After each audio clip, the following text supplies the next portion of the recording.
दोस्तों, आज की कहानी है जब बहू ने दिया सास को धोखा, तब बेटे ने पत्नी के साथ क्या किया। कहानी अगर पसंद आए तो वीडियो को लाइक और सब्सक्राइब जरूर करना।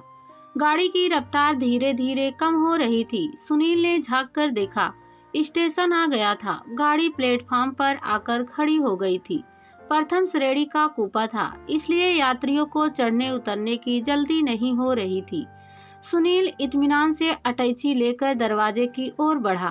तभी उसने देखा कि गाड़ी के दरवाजे पर सुनहरे फ्रेम का चश्मा लगाए वह सूट बूट पहने एक आदमी आरक्षण सूची में अपना नाम देख रहा था।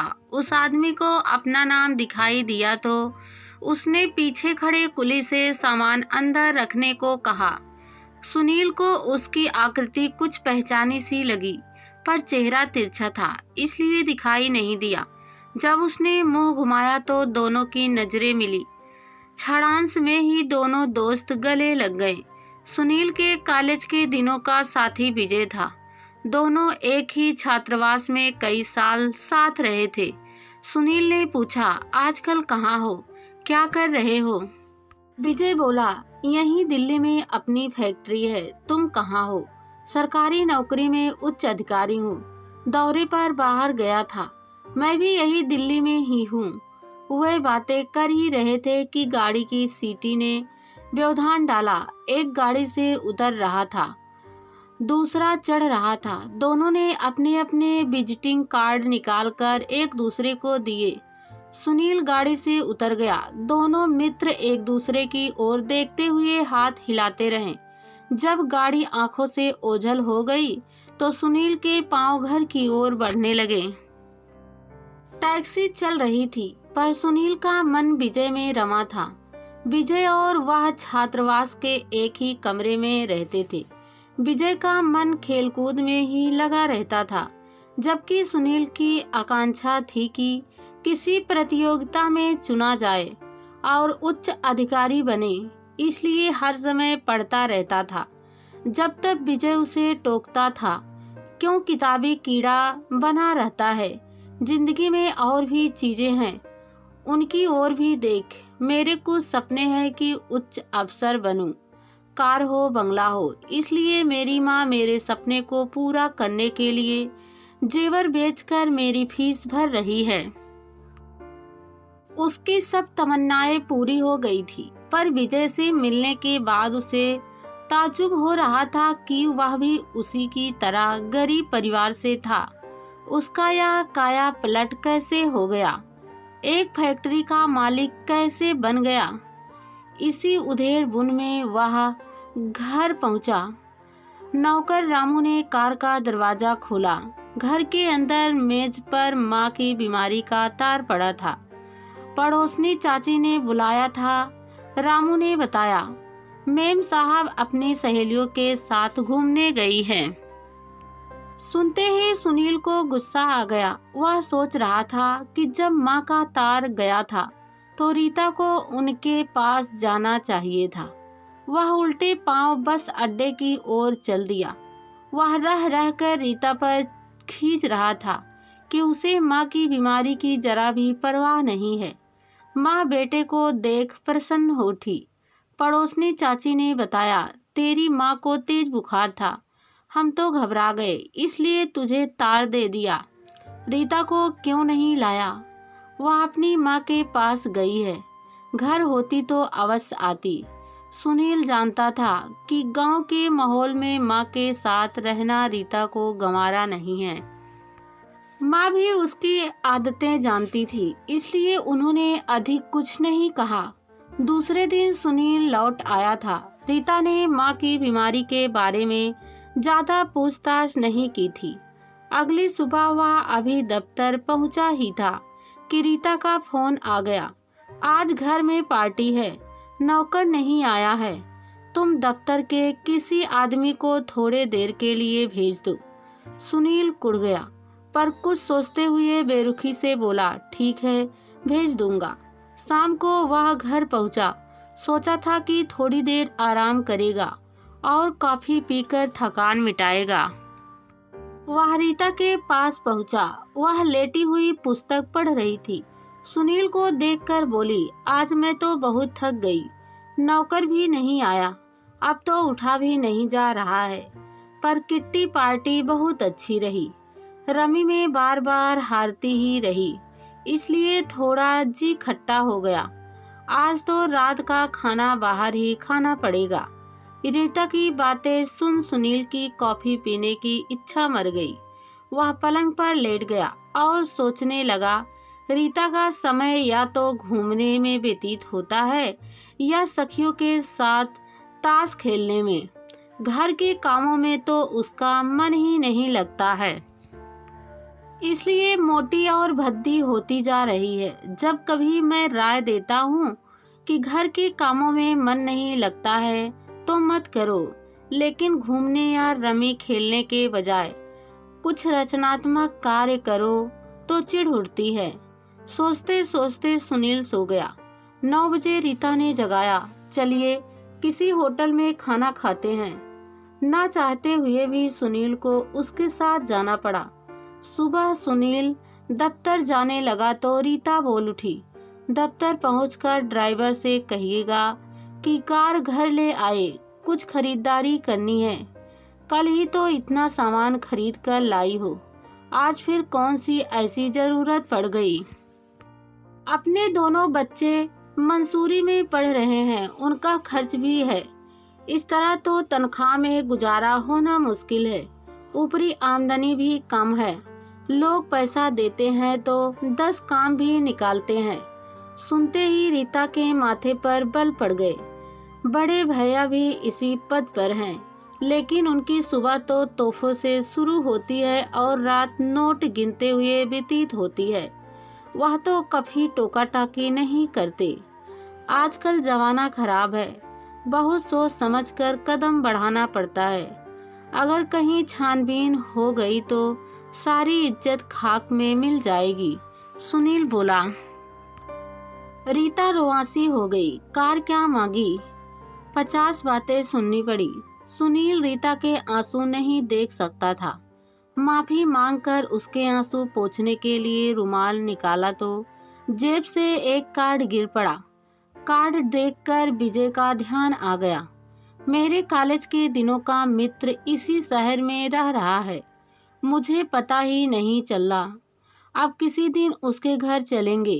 रीता को गाड़ी भेजने का वादा करके ही वह दफ्तर जा पाया। दफ्तर से विजय को फोन किया। दूसरे दिन छुट्टी थी। विजय ने दोनों को खाने पर आने का न्योता दे दिया। दूसरे दिन सुनील और रीता गाड़ी से विजय के घर की ओर चल पड़े। आलीशान कोठी के गेट पर दरवान पहरा दे रहा था। पोर्टिको में विदेशी गाड़ी खड़ी थी। लॉन में बैठा विजय उनका इंतजार कर रहा था। उसने मित्र को गले लगा लिया, फिर रीता को नमस्ते कहकर उन्हें बैठक में ले गया। सुनील ने देखा कि बैठक विदेशी और कीमती सामानों से सजी हुई है। सभी सोफे पर बैठ गए। नौकर ठंडा पानी लेकर आया। रीता ने इधर उधर देखकर पूछा, भाभी जी दिखाई नहीं दे रही हैं। जरूरी काम पड़ गया था, इसलिए फैक्ट्री जाना पड़ा, आती ही होंगी, विजय ने उत्तर दिया। थोड़ी देर बाद क्षमा आती हुई दिखाई दी। सुनील ने देखा, इकहरे शरीर व सांवले रंग रूप वाली क्षमा सीधी चोटी और कायदे से बंधी साड़ी में भली और शालीन लग रही थी। मेहमानों को अभिवादन करके वह बैठ गई। सुनील को लगा कि इसे कहीं देखा है, पर याद नहीं आया। वह सोच रहा था, रीता इससे सुंदर है, पर मोटापे के कारण कितनी भद्दी लग रही है। तभी 2 बच्चों की नमस्ते से उसका ध्यान टूटा। दोनों बच्चे माँ के पास बैठ गए थे। सुनील ने देखा, बच्चे भी माँ बाप के प्रतिरूप हैं। शीघ्र ही माँ से खेलने जाने की आज्ञा मांगी तो क्षमा ने कहा, जाओ खेल आओ, परंतु खाने के समय पर आ जाना। फिर वह रीता से बोली, आप बच्चों को क्यों नहीं लाई। रीता के चेहरे पर गर्वीली मुस्कान छा गई। कटे हुए बालों को झटक कर कहा, दोनों बच्चे मसूरी में पढ़ते हैं, घर में ठीक से पढ़ाई नहीं हो पाती है। क्षमा ने बच्चों को स्नेह से देखा जो बाहर खेलने जा रहे थे। मैं तो इनके बिना रह ही नहीं सकती। विजय और सुनील अपने कॉलेज के दिनों की बातें कर रहे थे, जैसे कई साल पीछे पहुंच गए हों। क्षमा को देखकर विजय बोला, यह तो हमेशा पढ़ाई में लगा रहता था, लेकिन मैं खेलने में मस्त रहता था। परीक्षा के दिनों में यह मेरे पीछे पड़ा रहता कि किसी तरह से कुछ याद कर लूं। तब मैं इसका मजाक उड़ाता था। आज यह अपनी मेहनत और लगन से ही उच्च ओहदे पर पहुंचा है। सुनील ने हंसते हुए कहा, भाभी जी, झगड़ा यह करता था, निपटाने में पहुंचता था। दोनों दोस्त बातों में मगन थे कि फोन की घंटी बजी। विजय कुछ देर बात करने के बाद पत्नी से बोला, बाहर से कुछ लोग आए हैं, वे व्यापार के सिलसिले में हमसे बात करना चाहते हैं। तुम्हारे पास कब समय है?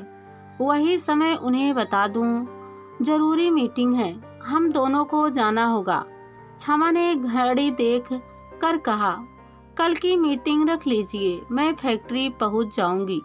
देखने में साधारण व घरेलू लगने वाली महिला क्या मीटिंग में बोल पाएगी? कैसे व्यापार संबंधी बातचीत करती होगी? सुनील क्षमा को ताज्जुब से देख रहा था। उसकी शंका का समाधान विजय ने किया।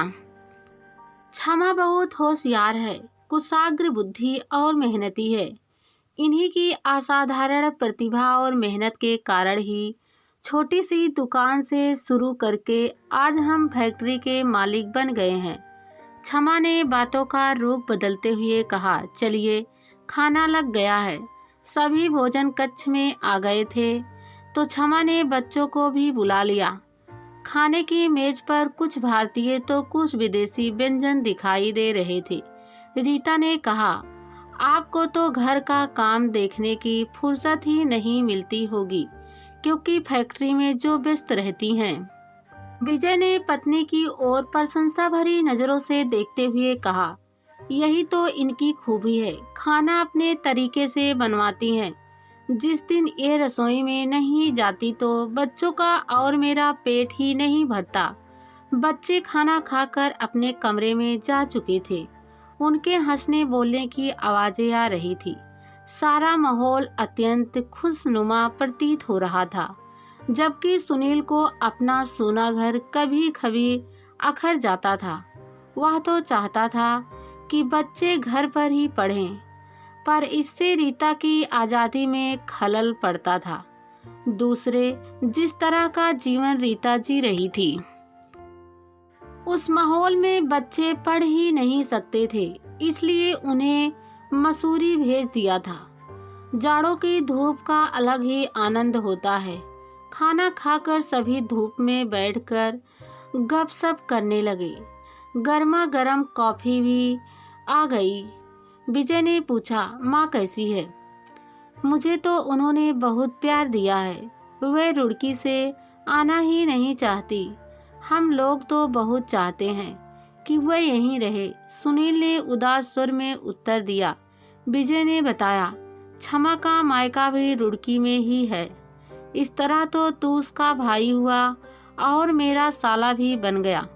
दोस्त और साला यानी पक्का रिश्ता हो गया। विजय हंसा तो साथ में सभी हंस पड़े। अब सुनील को सारी कहानी समझ में आ गई थी कि क्षमा को कहाँ और कब देखा था। उसकी पढ़ाई समाप्त हो चुकी थी, मन माफिक नौकरी मिल चुकी थी, दिलो दिमाग पर अफसरी की शान छाई थी। शादी के लिए हर तरह के रिश्ते आ रहे थे, लेकिन उसके दिमाग में ऐसी लड़की की तस्वीर बन गई थी जो जिंदगी की गाड़ी तेजी से दौड़ा सके, जिसकी रफ्तार धीमी ना हो। माँ ने क्षमा की फोटो दिखाई थी। एक दिन वह उसको देखने उसके घर जा पहुंचा था। साधारण वेशभूषा में दुबली पतली सांवले रंग रूप वाली क्षमा ने आकर नमस्कार किया था। अब सुनील ने सोचा कि अगर इस साधारण सी लड़की से शादी की तो जिंदगी में कुछ चमक धमक नहीं होगी और ना ही कोई नवीनता। वही पुरानी घिसी पिटी धीमी गति से गाड़ी हिचकोले खाती रहेगी। उसका ध्यान दीनानाथ की बातों से टूटा था। क्षमा बहुत कुशाग्र बुद्धि है, हमेशा प्रथम आई है, खाना तो बहुत ही अच्छा बनाती है। यह गुलाब जामुन इसी के बनाए हुए हैं। सुनील यह कहकर लौट आया था कि माँ से सलाह करके जवाब देगा। रीता सुनील के एक मित्र की बहन थी। जब वह आधुनिक पोशाक में उसके सामने आई तो सौंदर्य के साथ साथ उसकी शोखी और चपलता भी सुनील को भा गई। उसने सोचा, यही लड़की मेरे लिए ठीक रहेगी। कहाँ क्षमा जैसी सीधी सादी लड़की और कहाँ ये तेज तज्जार आधुनिक, दोनों की कोई तुलना नहीं। सुनील ने माँ को फैसला सुना दिया और रीता उसकी सहचरी बन गई। अब उसे लग रहा था कि वास्तव में क्षमा की रफ्तार ही तेज है। रीता तो फिस्टी और घिसी पिटी निकली, जिसमें ना कुछ करने की उमंग है ना लगन।